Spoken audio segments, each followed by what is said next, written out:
এবার মমতার বিরুদ্ধে এফআইআর। কলকাতার আরজিকর হাসপাতালে সম্প্রতি নারী চিকিৎসককে ধর্ষণ ও হত্যার ঘটনায় উত্তাল ভারত। এ নিয়ে বেশ চাপে পড়েছেন পশ্চিমবঙ্গ সরকারের মুখ্যমন্ত্রী তৃণমূল কংগ্রেসের নেত্রী মমতা বন্দ্যোপাধ্যায়। তার পদত্যাগ চেয়ে আন্দোলন হচ্ছে।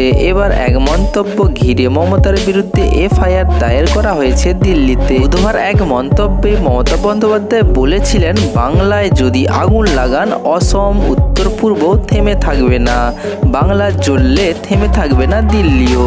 এই মন্তব্য উস্কানিমূলক দাবি করে দিল্লির পুলিশ কমিশনারের কাছে অভিযোগ দায়ের করেছেন বিনীত জিন্দাল নামের এক আইনজীবী। মমতা বিজেপি শাসিত রাজ্যের নাম নিয়ে হুমকি দিয়েছেন বলে অভিযোগ তাঁর। বুধবার মমতা বন্দ্যোপাধ্যায়ের মন্তব্যে বাংলাদেশ ইস্যুও চলে আসে। তিনি বলেছিলেন, কেউ কেউ মনে করছেন এটা বাংলাদেশ, আমি বাংলাদেশকে ভালোবাসি, ওরা আমাদের মতো কথা বলে, ওদের সংস্কৃতি আমাদের সংস্কৃতি এক, কিন্তু মনে রাখবেন বাংলাদেশ একটা আলাদা রাষ্ট্র, ভারতবর্ষ একটা আলাদা রাষ্ট্র।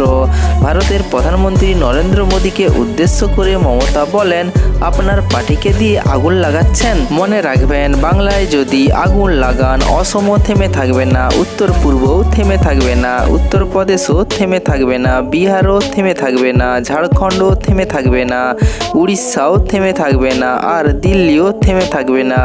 আপনার চেয়ারটা আমরা টলমল করে দেব।